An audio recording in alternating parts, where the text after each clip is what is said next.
Hello, I'm Isaac Hayes III, founder and CEO of Fanbase, and I'm here with a very important message. We are at a turning point in the Black community where we must have equity in the apps we use that scale to billions of dollars. But this time, we own the infrastructure, we own the culture, and we shape the future. And Fanbase is the future. Fanbase combines the free functionality of Instagram, TikTok, and YouTube into an all-in-one platform built for the evolution of social media and monetization. With over 1.4 million users, that's real proof that we are shifting the conversation of tech ownership and equity for creators. So right now, I want you to go to startengine.com/fanbase and invest today. The minimum to invest is $399. That gets you 60 shares of stock in Fanbase at $665 a share. This marks a turning point in Black ownership of social media. If we don't take this opportunity to own social media right now, we will always be customers to our own creations.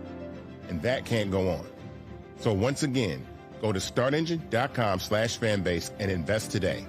We must own the platforms where our voices live, our stories matter, and where our culture drives the world. Thank you.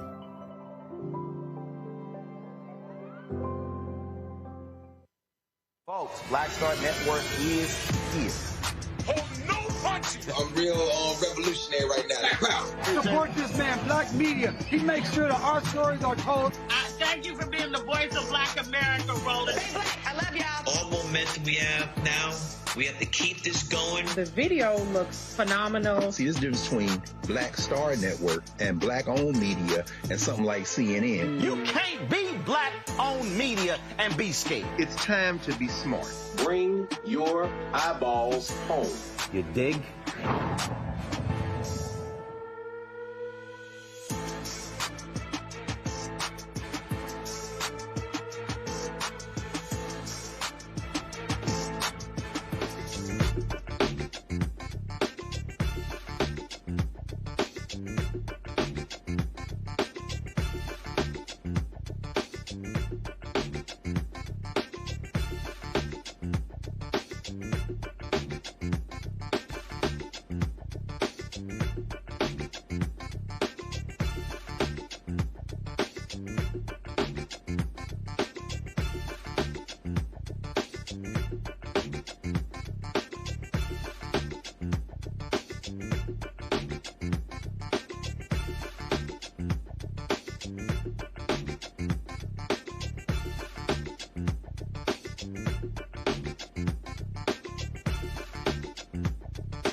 Hey, folks, today's Monday, December 1st, 2025. Coming up on Roland Martin Unfiltered, streaming live on the Black Star Network. We're here in Atlanta for the Global Hope Forum 2025.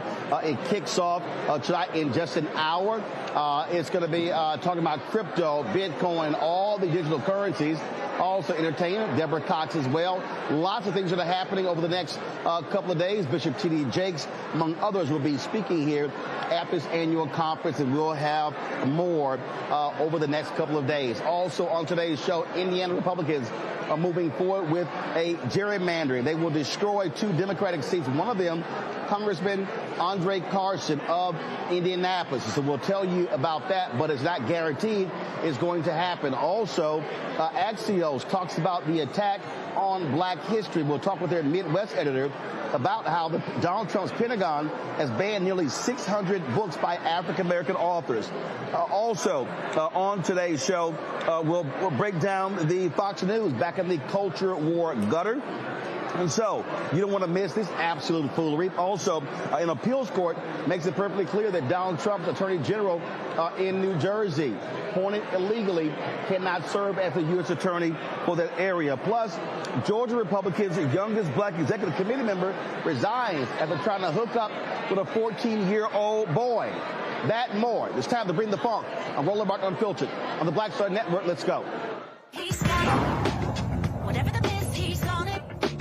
Whatever it is, he's got the scoop, the fact, the find. And when it breaks, he's right on time, and it's rolling. Best believe he's knowing. Putting it down from sports to news to politics. With entertainment just for kicks, he's rolling.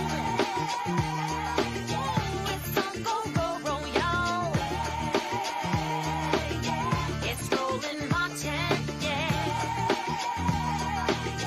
rolling with Roland now.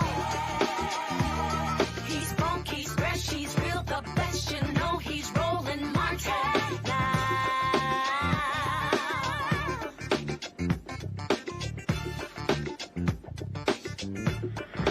Martin.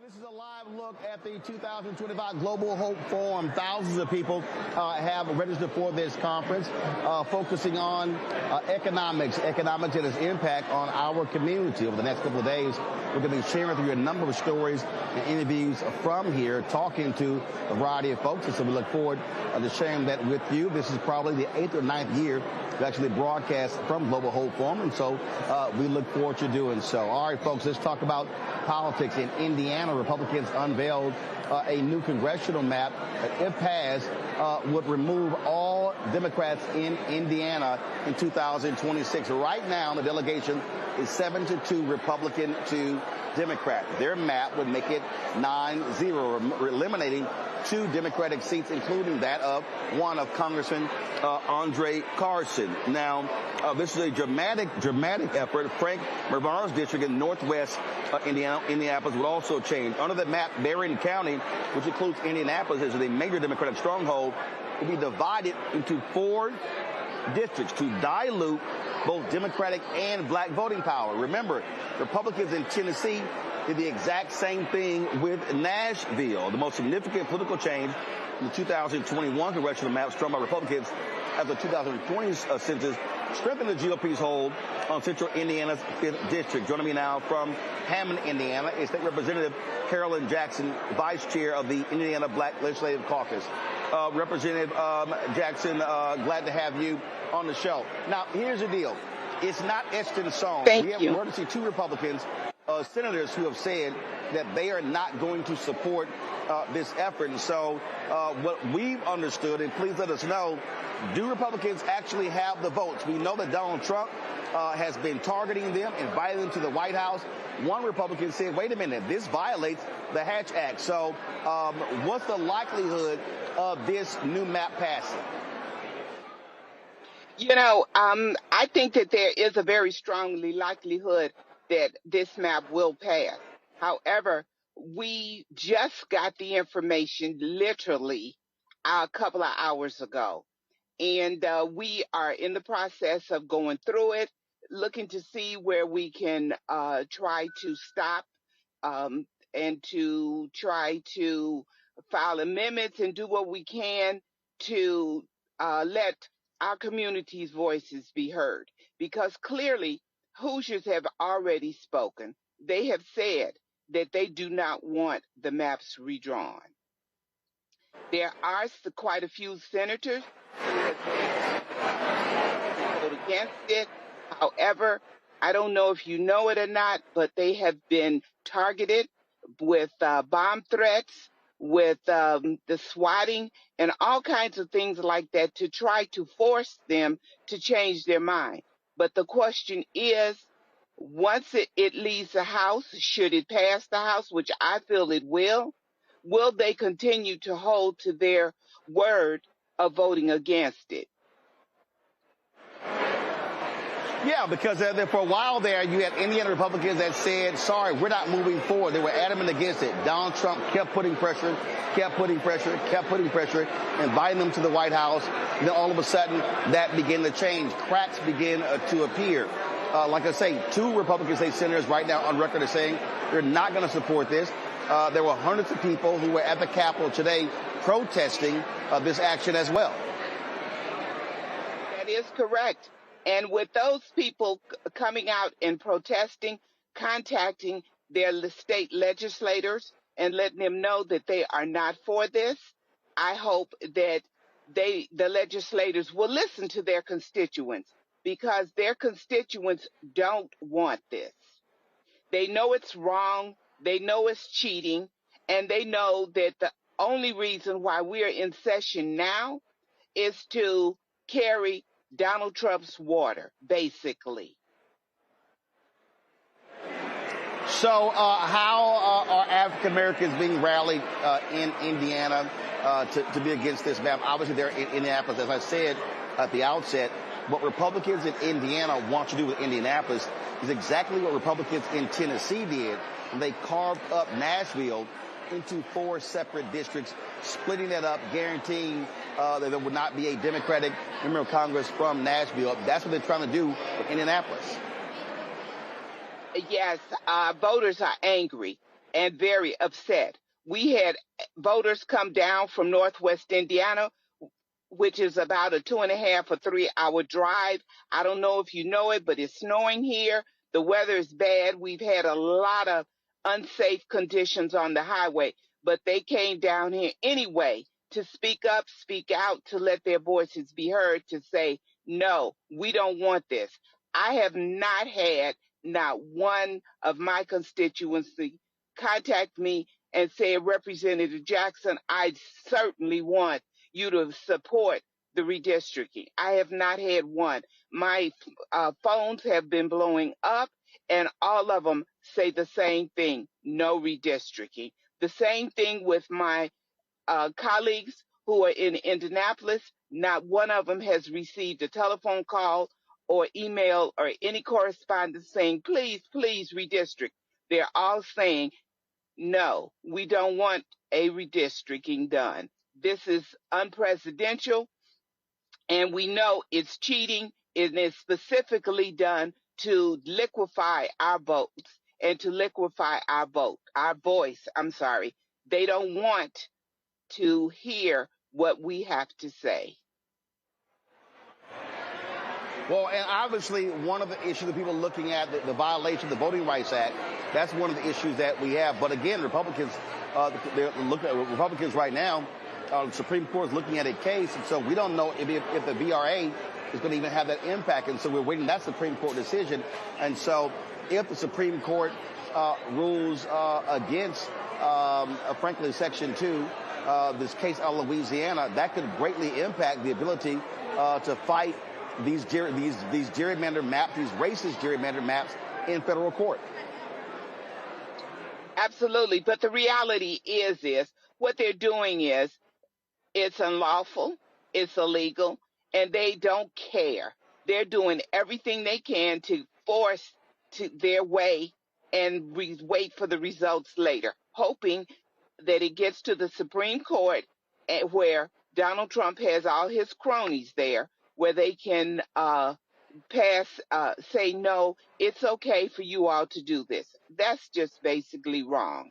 but that's what it appears to me and to a lot of the people here in Indianapolis. All right, then. Well, look, keep up the fight, and we'll be following this to see what happens next. Thank you so much. Appreciate it. Gonna go to a break. We'll be right back right here. Roland Martin Unfiltered on the Black Star Network, live from Global Hope Forum here in Atlanta. Back in a moment. This week on the other side of change. Book bans, anti-intellectualism, and Trump's continued war on wisdom. This is a coordinated backlash to progress. At the end of the day, conservatives realized that they couldn't win a debate on facts. They started using our language against us, right? Remember when we were all woke and the woke movement and all that kind of stuff? Now everything is anti-woke, right? When we were talking about including diversity, equity, inclusion, higher education, now it's anti-DEI. All this are efforts to suppress the truth because truth empowers people. You're watching The Other Side of Change only on the Black Star Network. Are you ready for the holidays? This week on A Balanced Life with Dr. Jackie, we're talking about all things anxiety and the holidays, whether it's performance anxiety, presence versus presence, making certain that everybody in your space understands the boundaries and how to respect your home. This week, we're talking about those things that will allow you to have a peaceful holiday season. It really is not about perfection. It's really about, you know, the house feeling warm and cozy and peaceful. You don't have to like everybody, but what you can do is be cordial in those environments. That's all this week on A Balanced Life with Dr. Jackie here on Black Star Network.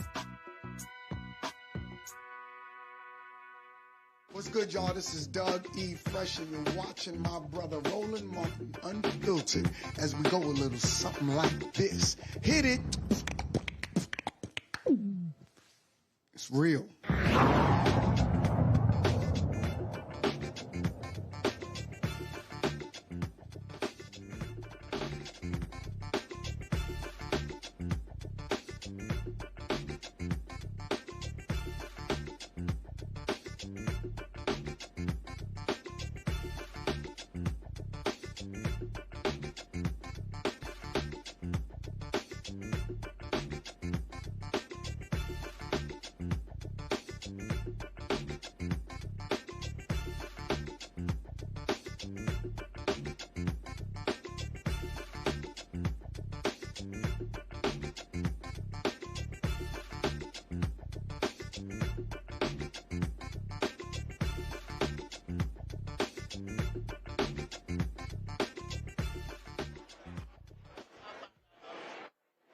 All right, folks, want to bring up our panel joining us today on the show.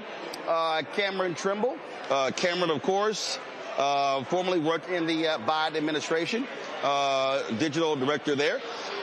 CEO, Hip Politics Media. Also, Thelma Lawyer Bay Anderson, author of Shut Up and Prosecute. Glad to have both of you on the show. First of all, Cameron, I'll start with you. I mean, this is a clear battle. What we're seeing, Republicans are scared to death they're going to lose the House next year. Donald Trump's approval rating per Gallup is now down to 36%. And so their whole deal is they got to steal as many seats, create as many Republican seats as possible, because they think they're going to lose anywhere from 10 to 15 seats next year. That's what this is all about.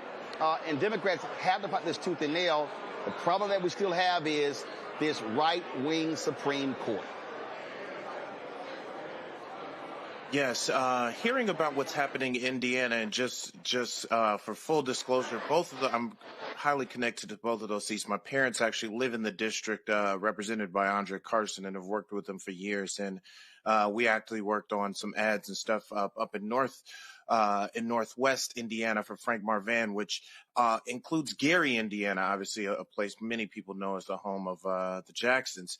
And to think that Indiana could go from those two seats and those two representatives to potentially no Democratic representation, when the Hoosier state has a strong history of Democrats, even going back as far as Democratic governors and Democratic senators, for them to gerrymander in district that they're seeing the pushback, but I don't think people will stand for it. But it just shows how how treacherous this game is and how 2026 could be a completely rigged playing field come election day.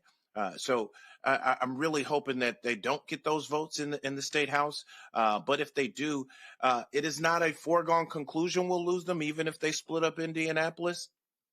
But that just means that we're going to have to get even more voter turnout throughout the state. Family, look, what has happened to Republicans is crazy. 9 Republicans have been swatted. They're getting death threats. And this, we've talked about this beforehand.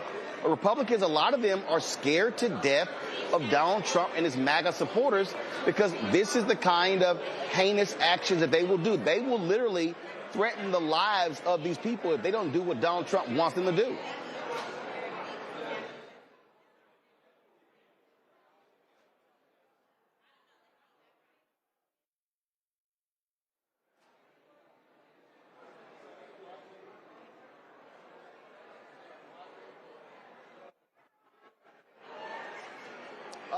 I think you're muted.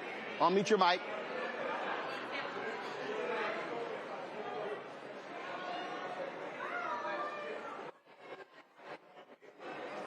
All right, so we got to figure out what's happening with Thelma's audio, and so let's do this here. Take a quick break. Y'all fix your audio, then we'll come back right here in Roland Martin Unfiltered on the Black Star Network. Can you all hear me? Violent white supremacy is, quote, the most persistent and lethal threat in the homeland. The greatest terrorist threat to the homeland is the homegrown violent restraint, including hate crime committed on behalf of some kind of white supremacist ideology. They are coming after everything in Black America. MAGA and Donald Trump are specifically targeting Black America. They are going after the money. Attack Black Lives Matter. Attack critical race theory, attack woke, DEI. MAGA wants to defund Black America. This is a perfect example of their desire to completely degrade and de-emphasize Black people.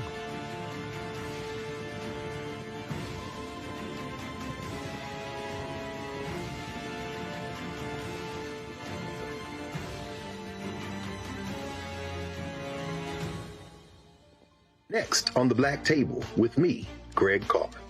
Our legal roundtable is back in session as we look at yet another potential landmark case being considered by the United States Supreme Court. This one is called 303 Creative versus Alennis and may be the most important and far-reaching First Amendment, that is freedom of speech, case of our time. It could, depending on how the court rules, open the door for a return of Jim Crow segregation laws.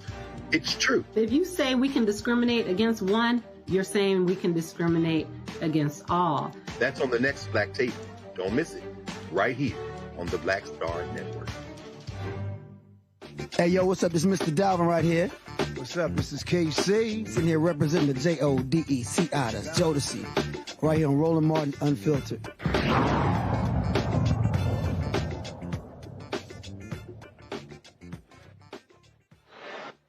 All right, folks, welcome back. So, Thelma, Lawyer Bay Anderson, do we have your audio? Hopefully it's working now.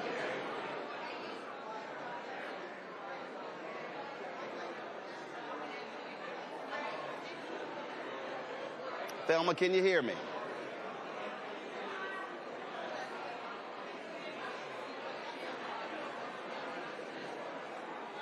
Okay, guys, I need to know guys, I need a shot of Thelma.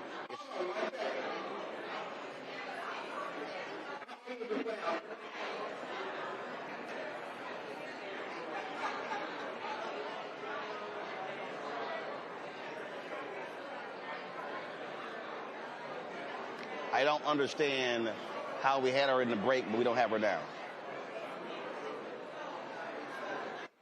All right, okay, so Cameron, let me ask Cameron a couple of questions. Y'all, get this fixed now. Cameron, this is the nightmare scenario that too many Democrats were not paying attention to in 2016 when Hillary Clinton was running for president. Too many Democrats and progressives ignored the critically important, how important the Supreme Court was. And they downplayed it. Now, all of a sudden, they're now seeing what happens when you have a right-wing Supreme Court, a 6-3 majority, 5 that are hardcore right-wing, really 6, and the rolling back of rights could have a devastating impact for the next 50 years. This is what people need to understand. Yes, I think we didn't anticipate that some of the norms that were consistently broken by the Republican Party over the year in order to pack the Supreme Court, the fact that they withheld Obama's last appointment, the fact that they rushed through, even after Joe Biden did win the 2020 election, to replace Ruth Bader Ginsburg, and they rushed through another appointment, the fact that they were hyper intentional on getting justices that I believe are in their 40s, knowing these are lifetime appointments. And then I'm even hearing that they may potentially be pressuring some of the older justices now to try to get them rotated out during Donald Trump's tenure. Here in that it's a funny day when Chief Justice Roberts seems like the most moderate conservative on the court, but they are consistently rubber stamping so many different rights and so many different things that we just didn't think were, quite frankly. And also, Roland, the nightmare scenario for, I think, Democrats and just actually free voters around the country is that we don't really pay attention to these state legislatures. We have not had our 10 and 20 year state legislator strategy to really understand that so much power is being pushed back into the states where one party disproportionately controls that power around the country. So when something like this happens in Indiana, where I'm sure it is not a 9-0 Republican to Democrat in terms of makeup of the state, it feels like that way. And now so many voters don't feel represented or don't feel like they can have their vote is going to count as much because they won't have the adequate representation they need throughout the state. So this is something that we need to, and I would say the Democratic Party, but also just independents and just voters around the country need to pay attention to and prepare for our next 5, 10, 15 years state level strategy all the way up to the Supreme Court. All right, Thelma, do we now have your audio? I believe so. Finally, it's fixed. All right, the question I specifically asked you is that this is the issue Republicans are facing. MAGA, the people are crazy and deranged. Republicans in Indiana, they've been swatted. They've gotten death threats. And these folks who support Donald Trump, this is how they're going to conduct themselves.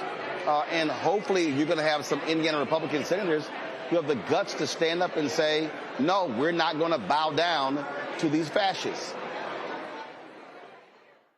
Honestly, I doubt that is going to happen. I doubt that they're going to have the balls, because if they did, we wouldn't be right where we are right now with these individuals having to deal with what we as individuals who probably are Democrat, we deal with this all the time, especially with this type of leadership and this stronghold that this man have on the delusion that is within the Republican Party. I honestly don't believe that anybody got the balls, the guts, anything to say enough is enough. We got to go back to the principles and what this country actually stands on, and not on the principles of the orange Cheeto man that has so much that we can really get into. But I think they're all afraid. They all look like they are in fear, but nobody wants to do anything about it.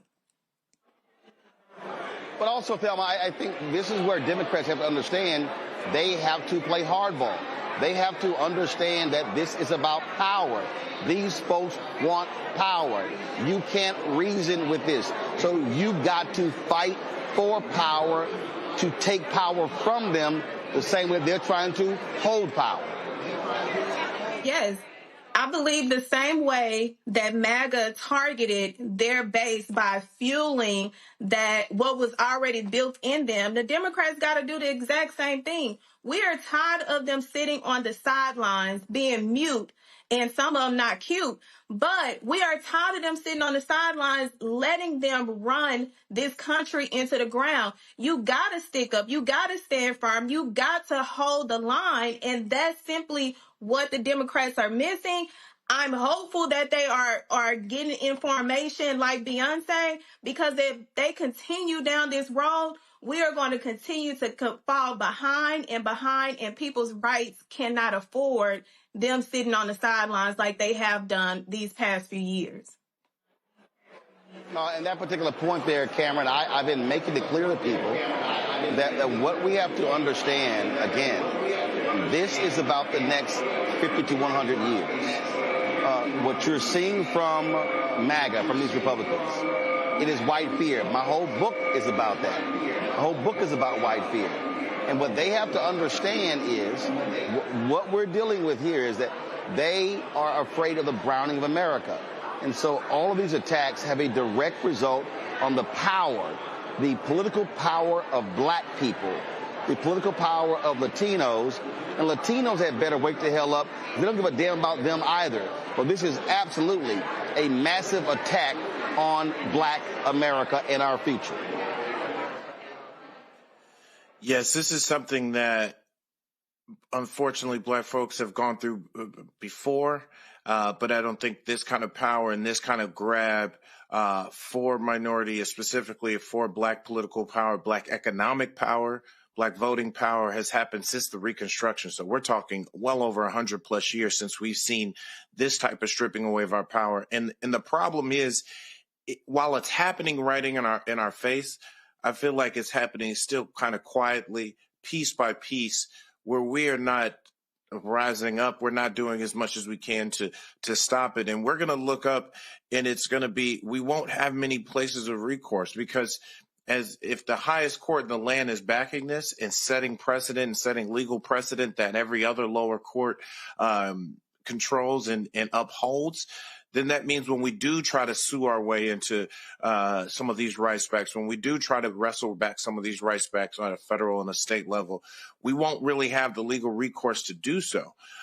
So this is an opportunity now where I think state by state, Democratic power, black leadership, black political power needs to stand up, because we can't look past 2026 and say, oh, we'll hope for the 2028 election.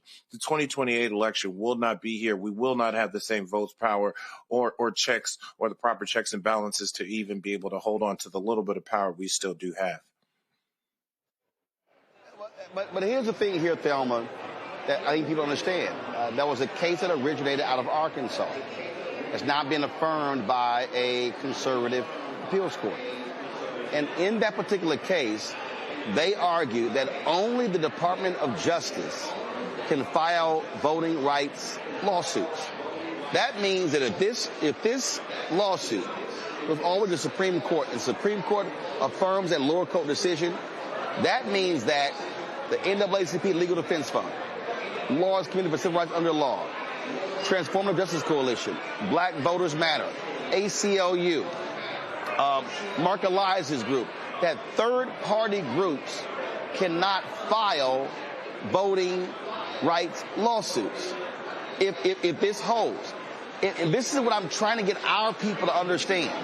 I saw a video earlier today, and I can't stand, Thelma, all those pop the balloon shows. But there was a pop the balloon show, and a sister asked the brother whether he voted. And he started going on about some bullshit, and she was like, no, hell no. He popped a balloon. She's like, hell no. And he was like, my vote don't count on the federal level, but I believe in voting local. And then he meant to say municipal, but he actually said medicinal, and he said that. And what was crazy to me is that this brother, a middle-aged brother, was a perfect example of what I'm talking about. And people need to understand how real this is. And I have been saying this. This is a massive assault on black America. They want to defund black America. They're going after every institution in black America. And folk who want to sit out and act like voting don't matter, they're outside of their damn minds. This is for real. This is a massive war we are engaged in. The one issue that I have mostly with our people is we saw this coming and we got too comfortable. When you look back at our ancestors, and even when we go back to the civil rights movement, they was not getting comfortable. They were mobilizing. They were making sure that they utilized their power, resources, connections in order for us to mobilize to make sure we had our rights. And now we get to this point where we're sitting on the fucking sideline and watching what our people worked so damn hard for and also lost their lives in order for us to be in this position. We can't be comfortable. This is not going to be comfortable because we utilize those years to forget the fact that how we got here. And that's one of the main reasons why I started to utilize my platform, knowing that, yes, I have the legal knowledge, but I also got the street knowledge. I also know how to articulate in order to speak to my people so that they can understand the urgency and the importance. I don't know what kind of steps they missed, but we ain't got now another step to fucking miss because we missed those steps years ago. Now we're here fighting from behind instead of fucking ahead. Cameron, you're talking to a younger demo. And I'm telling you right now, 1835 had better wake their asses up because, listen, in 20 years, 18 is going to be 38. 35 is going to be 55. And listen, they don't understand. If they hit civil rights, economic rights, start limiting books, education, every facet, we're talking about literally Jim Crow 2.0. Now, you won't have separate water fountains, but you are going to have a completely different America. And it's going to be a hell of a lot harder to advance in that America if folk don't wake up. And I'm telling you, I hope, I pray with this midterm elections, we see a massive, massive turnout. I'm talking about turnout akin to how black people voted after the 65 Voting Rights Act. Because all these people, they do not understand the execution of Project 2025. They do not understand how serious these folks are about limiting and getting rid of nearly everything that has advanced black America over the last 60 years. I'm glad you brought that up, Roland. Like that 18 to 25 are really 17 to 35 because those folks that are going to turn 18 and be eligible to vote in next year's elections. Here's the thing, though. We've got to meet people where they are. As much as we who are in the political bubble, these are who are a little more civically engaged, folks who are in their 30s, 40s, 50s and older, who've seen how these rights have shifted, understand and often understand the power of voting. That is why older demographics usually vote in larger chunks. But I've talked to so many young, especially young black men and young Latino men of color who say, hey, under Donald Trump, under Barack Obama, the hood was still the same. So we've got to still give people and meet them where they are to let them know what is at stake. And I think that is where we can't take for granted and say and scare people into saying, America's going to get so much worse for it. It's pretty bad for so many folks already. They don't see those paths to economic leadership. They don't see those paths to making money. They don't see those paths to successful careers. And they see those things dwindling and dwindling. And then you layer that on with social media and how many different things are there to distract our attention. You mentioned the balloon game, all these different things that are popping up and competing for our attention. It's easy for folks to get caught into a malaise of entertainment on their phone and not understand the power of why they need to vote, and not just them vote, and empower their entire crew to go out and vote, empower their homies and their homegirls to go out and vote. we've got to really educate people on what's at stake. And as bad as things may be now, or people may perceive them to be, how much worse they can be. Because you often hear like, this is going to be the most important election of our lifetime. You can only say that to people, but so often. And then when they don't see those resources, they do vote and don't see those resources come back to the hood, don't come back to their neighborhoods, don't see these things change, we've got to educate them on what their vote will mean and what we are trying to not only protect, but advance. So we've got to give that message and spend this next 350 some odd days, 360 odd days to the next election, ensuring we're educating and touching people and meeting them everywhere they are to let them know the power of their vote. Because we cannot just hope that the scare tactic of this is good, all our rights are going to be lost, is going to be enough to get that record voter turnout that we saw after, say, the Voting Rights Act in the 60s. Well, I'll say this to folks. It's not a question of scaring them, but they are seeing the reality right now of what happens when you don't vote. And remember, Trump is going to be there 3 more years. So if you thought this last year has been crazy, the next 3 are going to be even crazier. Going to go to a break. When we come back, we're going to talk about how MAGA is doing all their best to shut down black book authors in the Pentagon and all across the country. You're watching Roland Martin Unfiltered on the Black Star Network live here at the Hope Global Forum in Atlanta. Support the work that we do, folks. Ain't nobody else doing what we do every single day, 5 days a week.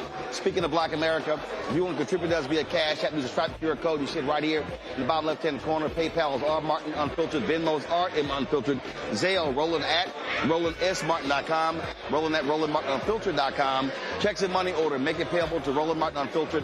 P.O. Box 57196, Washington, D.C. 20037-0196. Back in a moment.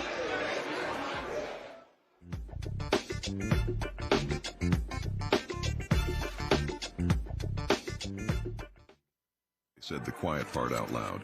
Black votes are a threat, so they erased them. After the Supreme Court gutted the Voting Rights Act in 2013, Republican legislatures moved fast. New voter ID laws, polling place shutdowns, purges of black voters from the rolls. Trump's Justice Department didn't stop it, they joined in.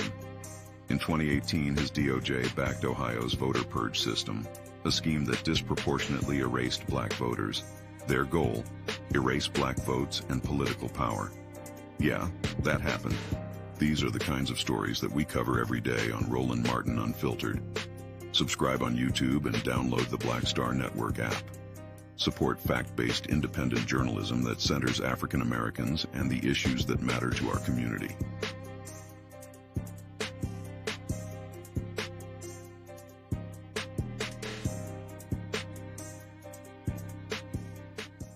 This week on the other side of change. Book bans, anti-intellectualism, and Trump's continued war on wisdom. This is a coordinated backlash to progress. At the end of the day, conservatives realized that they couldn't win a debate on facts. They started using our language against us, right? Remember when we were all woke and the woke movement and all that kind of stuff? Now everything is anti-woke, right? When we were talking about including diversity, equity, inclusion, and higher education, now it's anti-DEI. All this are efforts to suppress the truth because truth empowers people. You're watching The Other Side of Change only on the Black Star Network. What's up, y'all? This is Wendell Haskins, a.k.a. Win Hogan at the original T-Golf Classic. And you know I watch Roland Martin Unfiltered.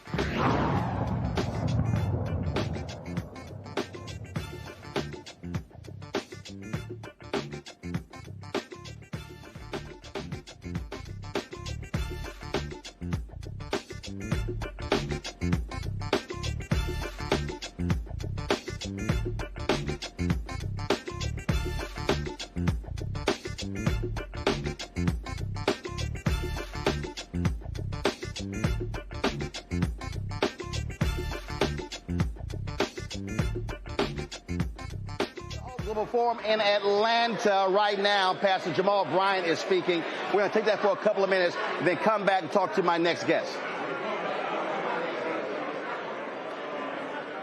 From another Memphis. Give her some love, y'all.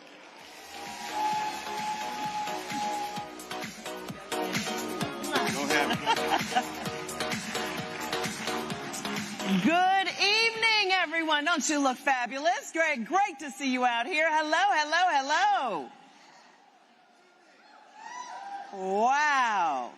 This has grown to a marvelous event. We have an amazing evening planned for you tonight. So I hope you are ready. And don't leave early because we have Grammy-nominated performer, the one and only Ms. Deborah Cox, here to perform for us later this evening. And we've got some other stars here waiting for you tonight as well. So let's get you started. Hard to agree on a lot of things these days. One thing we share is the need for a safe, affordable place to live, maybe even a wonderful place to own someday. Owning a home is still the number one way many Americans build wealth for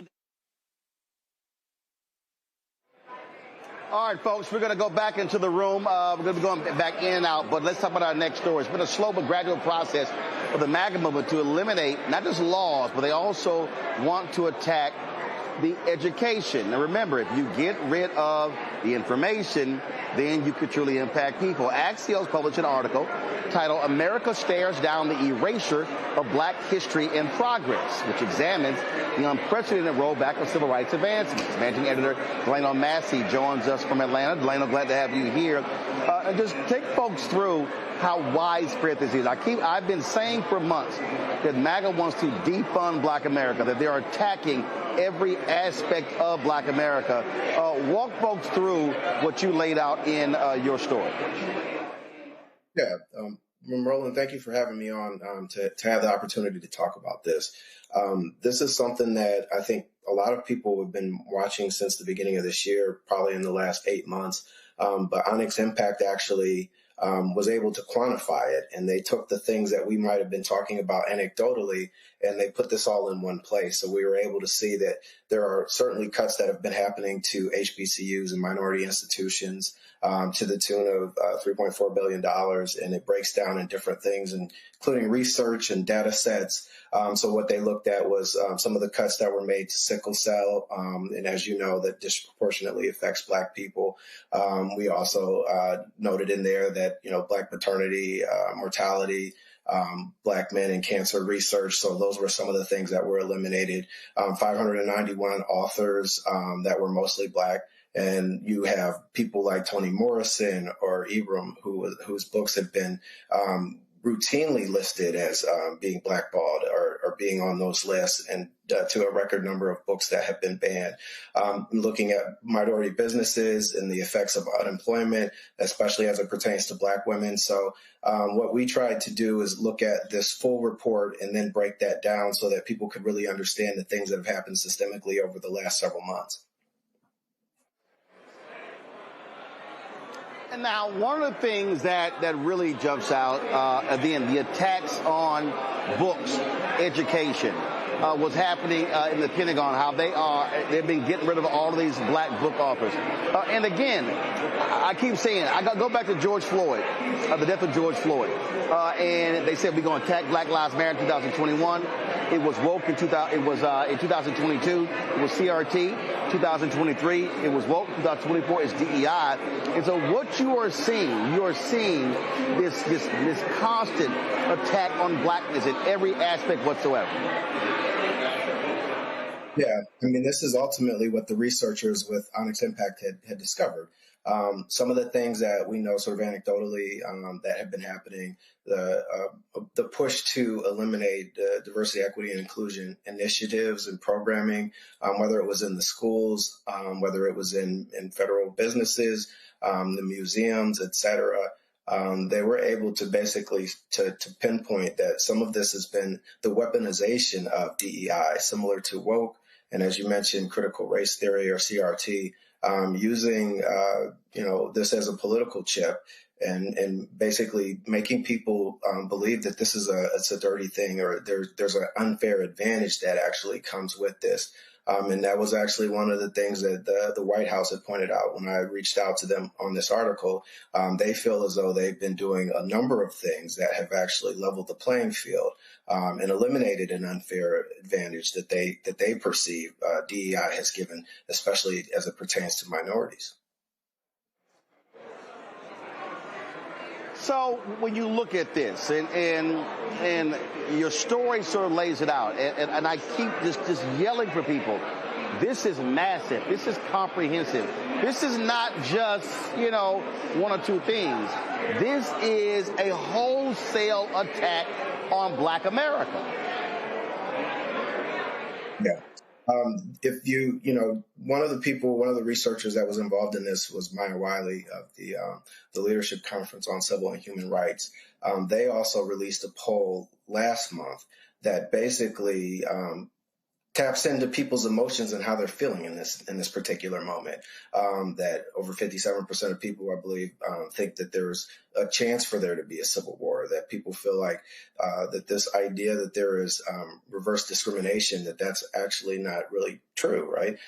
There are things that I think that researchers and historians would say that there is a very systemic and a targeted approach to a lot of this that dismantles a lot of the infrastructure or the scaffolding that was created, especially during the civil rights movement, where you had some progress, and it eliminates some of the things that we saw even, in an aggressive manner. We did a story earlier this year. You mentioned George Floyd, but after, we're looking at this 5 years later, was this actually a reckoning, or was this more a reaction to a particular moment in the racial unrest that we saw? A lot of the things that happened in that time frame, including some of the companies, Fortune 500 companies, a lot of them have already eliminated some of this, and we saw that over the last couple of years. So certainly the researchers and the historians feel like this is certainly a moment where it is very intentional and it is targeted, and that's exactly what the Onyx Impact Report puts out there. Questions from a panel. Cameron, you first.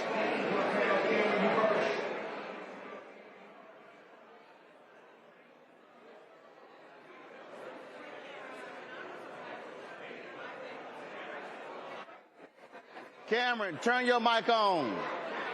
Cameron, turn your mic on. Good. I don't know why I gotta keep Roland. reminding all y'all. Damn. Later, man. It's good seeing you, man, and good to read your story. Like I said, your story was eye-opening and caused me to kind of even continue to dive a little bit deeper into some of this. But the most important thing I think that you touched upon was the erasure and the removal of so much data. And I think what people don't realize is that when they hear reports about how Black progress may be stopped, when you start talking about the sickle cell and all the different health reporting, so much data is being taken off these websites. And I think you mentioned in the report, not all of it has been replaced.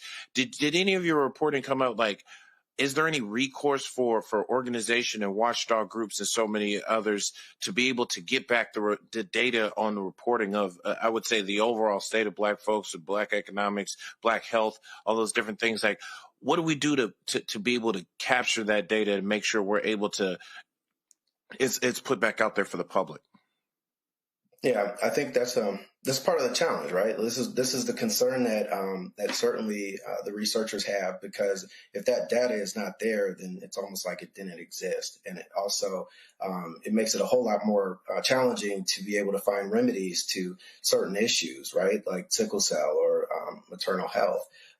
This is like one of the greatest concerns, especially with the reporting and the people that I've talked to, just not really knowing what this full impact is going to be of all of these different cuts. And there are some things that the media attention certainly helps to reverse course. And we saw that with some of the history that was mentioned on there. We saw Arlington Cemetery being one of the places where they removed some of the history, whether it was Jackie Robinson and others. Like, we wanted to, the media has put more of a focus on that. And sometimes I think that's maybe the greatest recourse. Somebody who hears about it can actually take action and figure out a way that they can solve it. But, it's certainly not going to come from the federal government at the moment that they've decided that they've eliminated that funding. Thelma.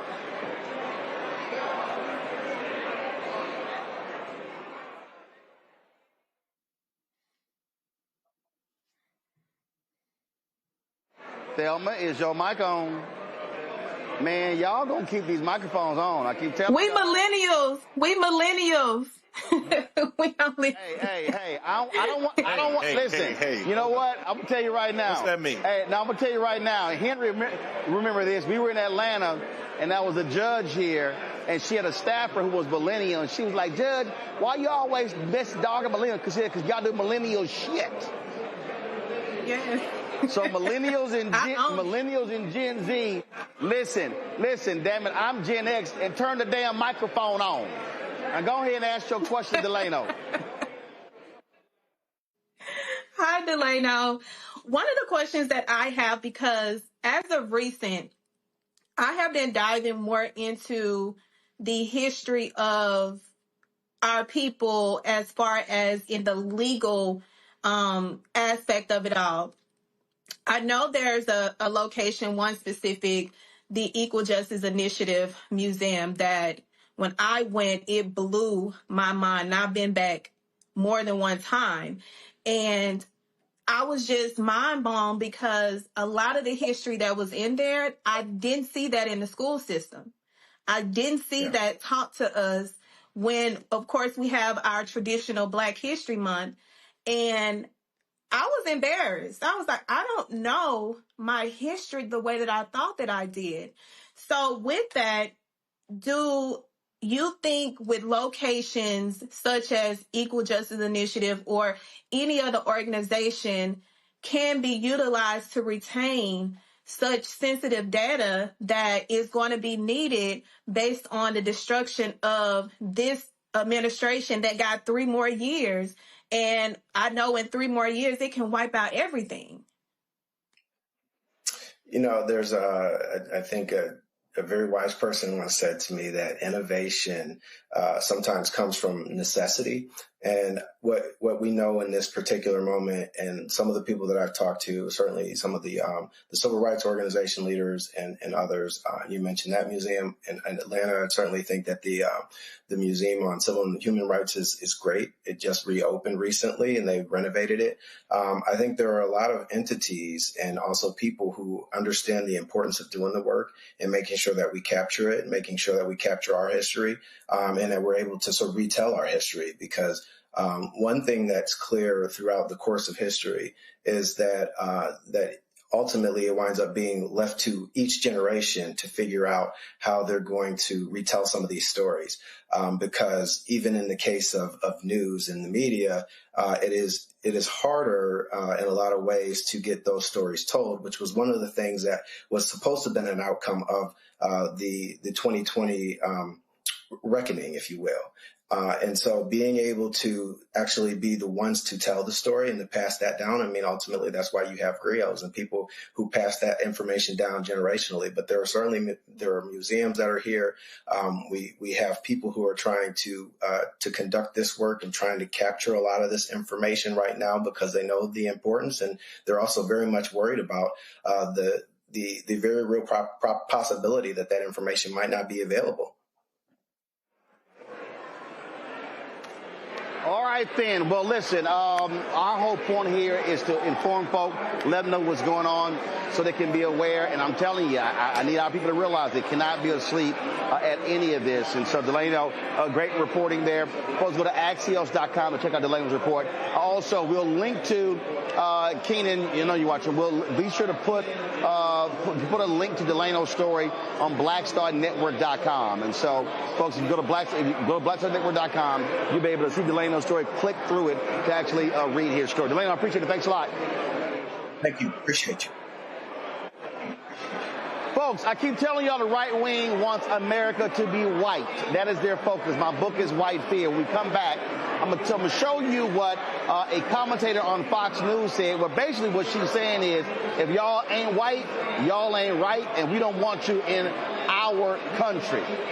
Yeah, I'm going to show that for y'all when we come back. Also, Alina Habba, you know, Trump's dumbass attorney. Well, guess what? The appeals court rules she should never have been appointed a U.S. attorney. I'll tell you about that. Lots more to break down as we are live here at the Hope Global Forum 2025 in Atlanta. This is outside here in the hallway. Give me a shot of what's happening inside the room where the program has started. We have a concurrent live stream happening on the Black Star Network. right now. You can also see the broadcast as well. And so we'll have some of that when we come back right here. Roland Martin Unfiltered on the Black Star Network. Back in a moment.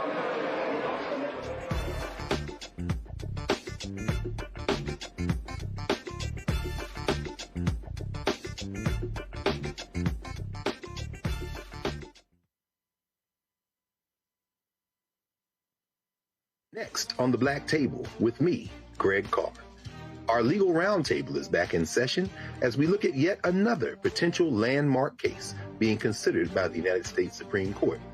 This one is called 303 Creative versus Alennis, and may be the most important and far-reaching First Amendment, that is freedom of speech, case of our time. It could, depending on how the court rules, open the door for a return of Jim Crow segregation laws. It's true. If you say we can discriminate against one, you're saying we can discriminate against all. That's on the next Black Table. Don't miss it. Right here on the Black Star Network.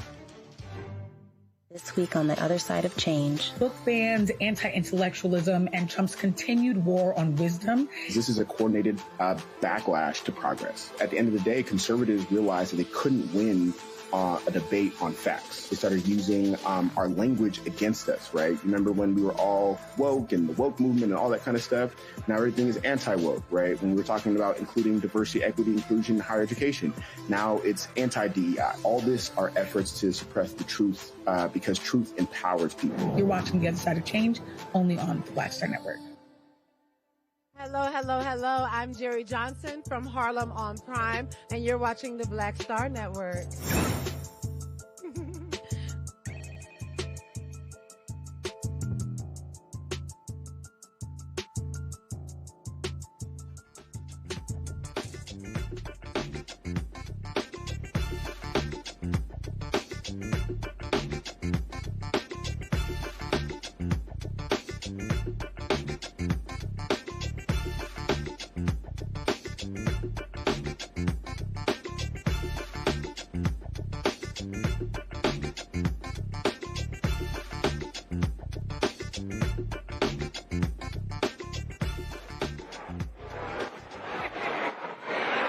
Folks, we're back. Roland Martin Unfiltered on the Black Star Network. Let's go live into Global Hope Forum.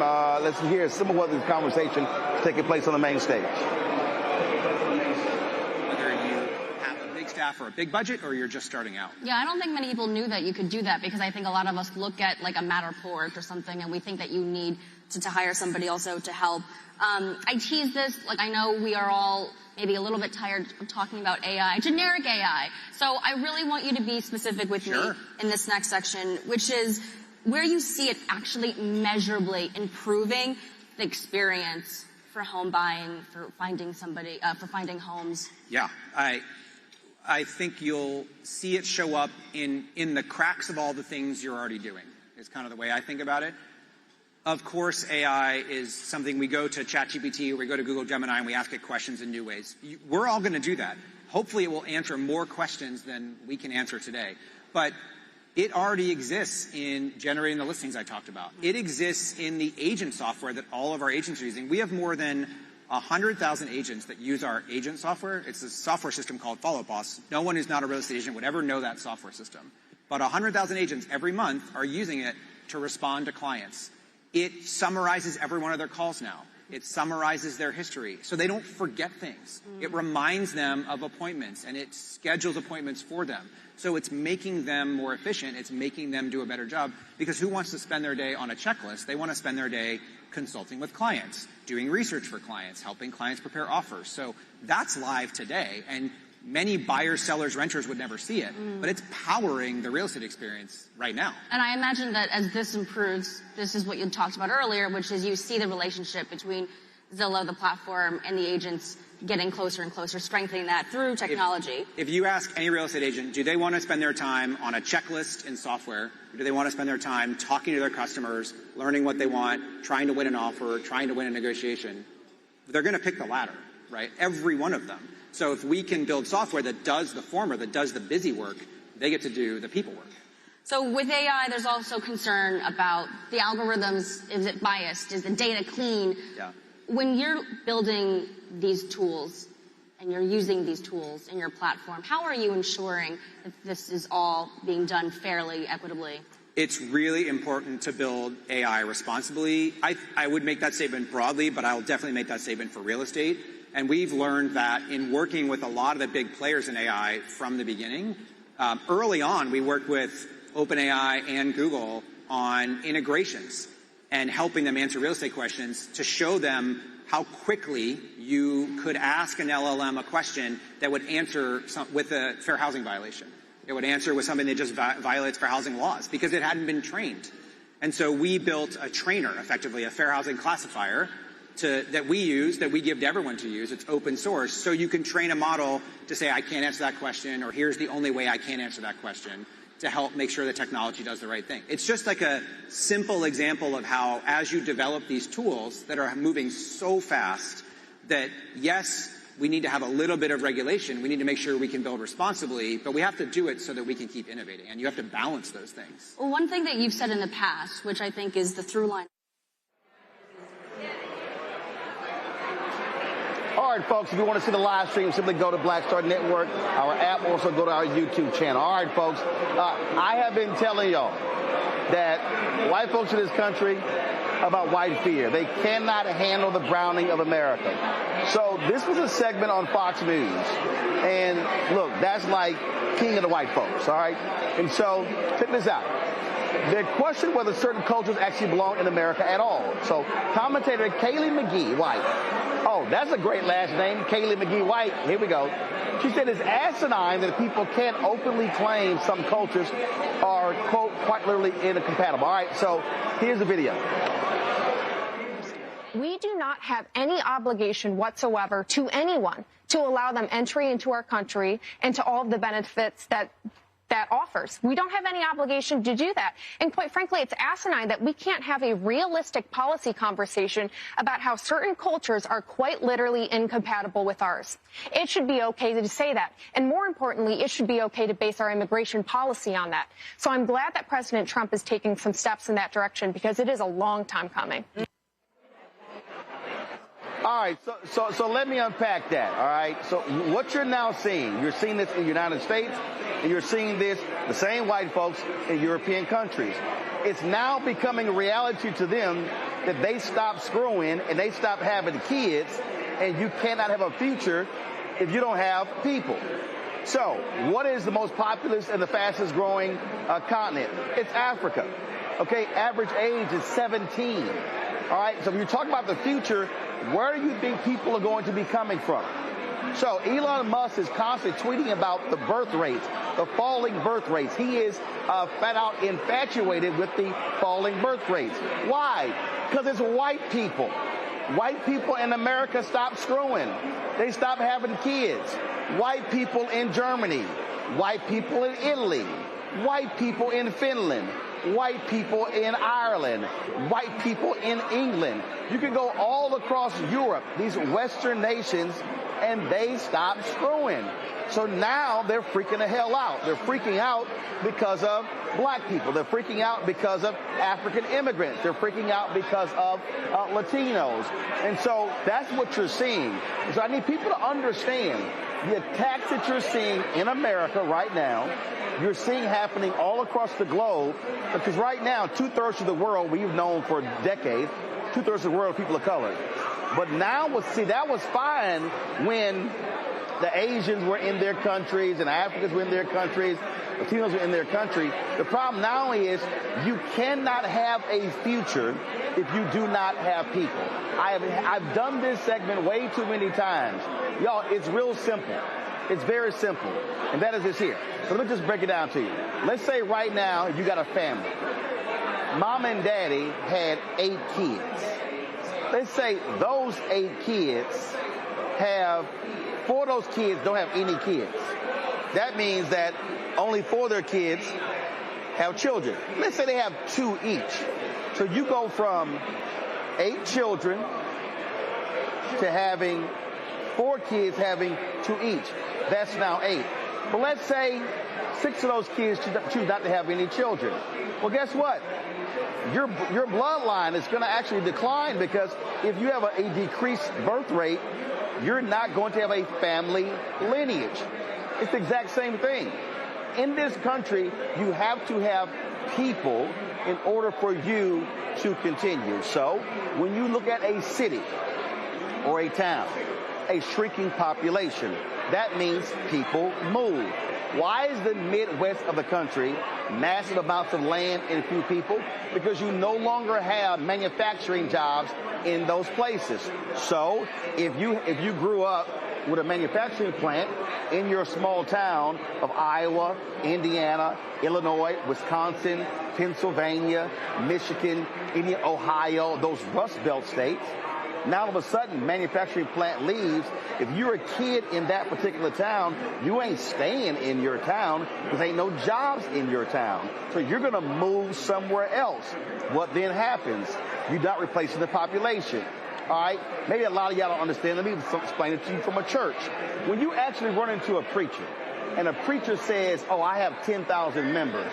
Nah, that's not really how real preachers count their population. A real preacher doesn't count individuals. A real preacher counts families. Families mean future growth. And so when a preacher says we have 2,500 families, what then happens? Mom, dad, at a church, they have kids. Kids are Christian in that particular church. What do they have? They have graduations. They go to college. They get married. All those things that happen typically in that particular church.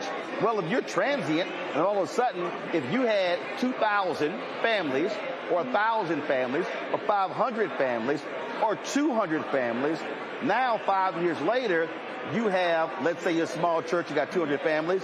Let's say 5 years later, you now have 160 families.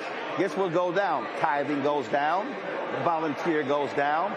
Workers go down. And so if you start decreasing the number of families, you're no longer going to have a church in 10, 20, 30 years. The same thing happens with population. So what these crazy deranged MAGA white folks, they are upset because what they want, they say, oh no, we want people like ourselves. So Donald Trump, he wants white people imported. That's why he's targeting white South Africans. They didn't go to the G20, so we're not going to the G20 because the South African president talked bad about us. No, you called them shithole countries, and so that's what you did.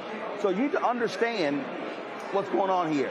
I need y'all to listen to the language of these right-wing conservatives. They are speaking whiteness, and that's what this segment was all about. Thelma, I keep trying to get our people to understand this, and that's why these attacks, like when I listen to these dumbass FBA people who attack black immigrants, not realizing 10% of black population in America are black immigrants. And so for us to be sounding like them on immigration is pretty stupid, because that's literally the future population. It's coming from African nations. So we're idiotic, trashy folk who look like us, and we're sounding like these crazy, racist, white MAGA folks. Listen, the one thing that I picked up on her whole conversation is the fact that they don't like each other. That's the reason why they haven't continued with their lineage to grow, and now they're behind and they're looking like, oh, we got to deport all of the immigrants because if we don't, then we're going to be outnumbered. Y'all were outnumbered when y'all came over here and stole this land. Y'all were outnumbered when y'all stole us. Y'all have been stealing since the inception of you all coming over here to steal land, and y'all are concerned about the individuals that y'all stole labor, stole body parts, stole human life from, taking over.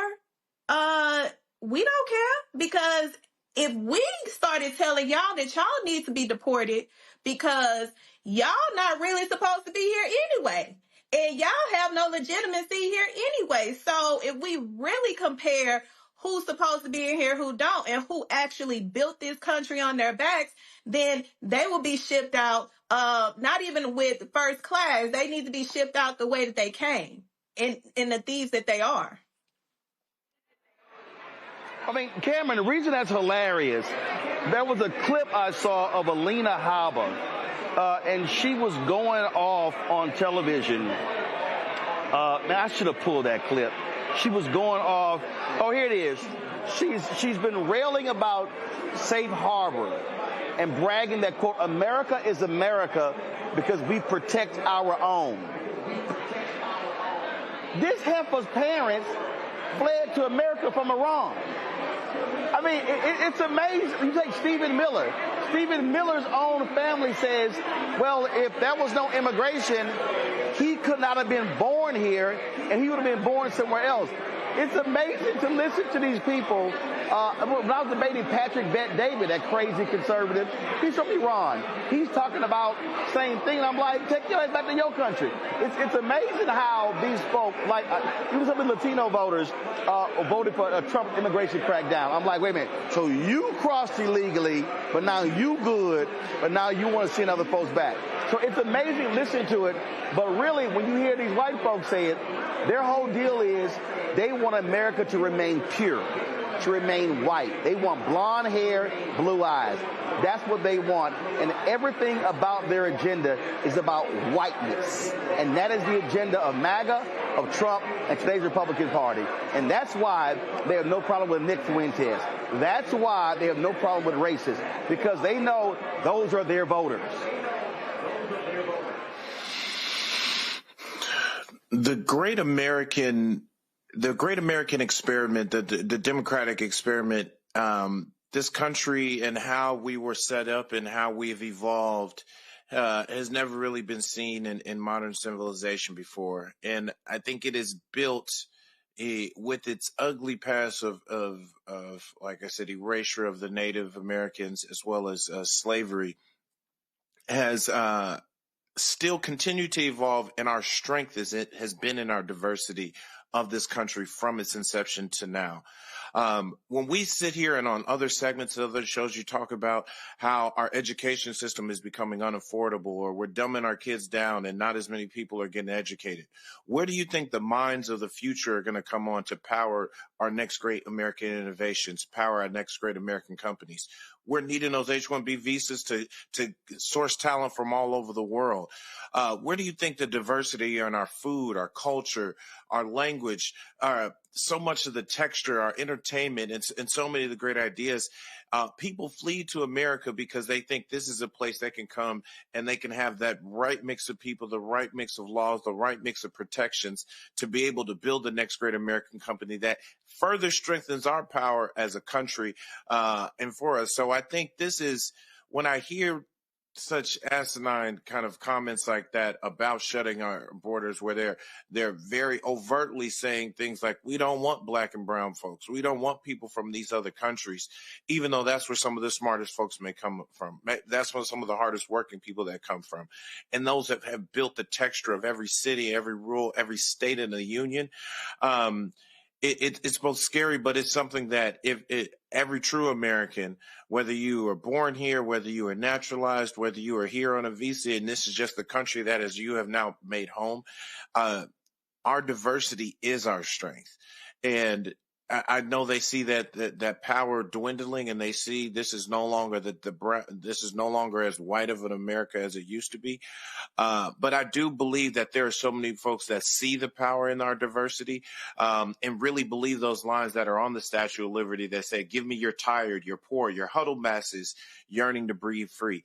We've got to continue to immigrate some of the best and folks from all over the world to this great country of America.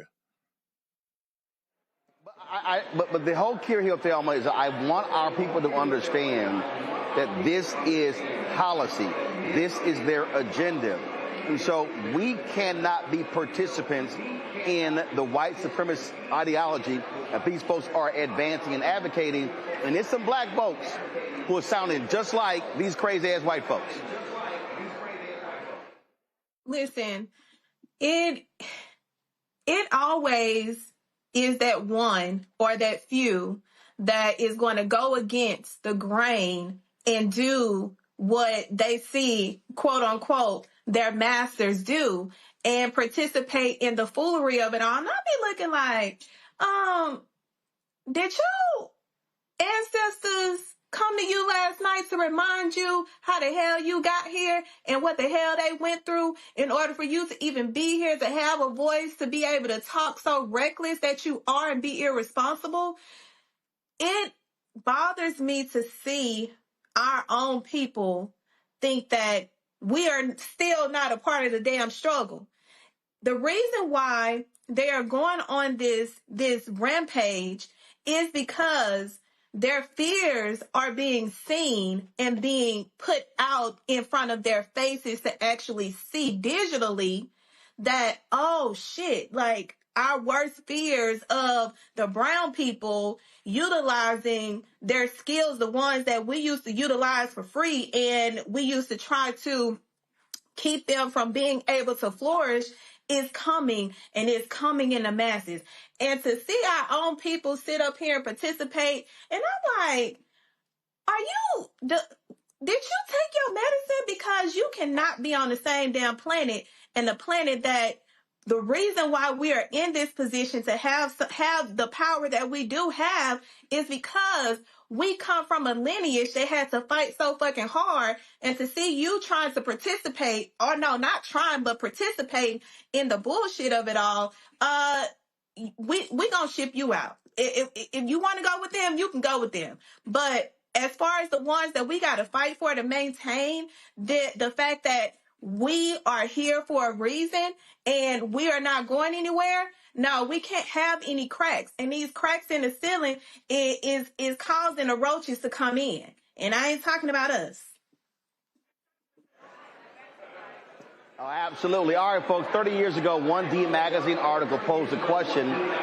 Fort Worth still hasn't answered who really runs the city and what is the Fort Worth way anyway. Well, the 817 podcast sat down with a journalist to put that phrase on the map, Katie Sherrod, longtime journalist, and she talked about how power works in Fort Worth was changed since the 90s and what it's going to take to change it now. But here's the deal. I want y'all to listen to what she says about race and whiteness and what happens, how we got to make white folk comfortable in discussing race. Check this out. We have to go back to our history. Texas is a state. We fought for independence, not out of some grand thing like the Declaration of Independence. It was because we wanted to keep on owning slaves. Mexico was going to outlaw slavery, and we didn't like that. We wanted to keep owning other human beings, and so we had a war, and we won our independence so we could do that. So white supremacist ideology is embedded in the DNA of this state, and it is embedded in the DNA of this city, and we kid ourselves if we think it's not. Yeah. It's embedded in white people's DNA. I can say I'm not racist all day long, but that's bull, because the world I grew up in layered that in me, and it's a daily fight for me to remember that, acknowledge it, and try to overcome it, because it's a problem for me. I do not mind being made uncomfortable by that. But I would say at the heart of it, the base of the Fort Worth Way is let's not make rich white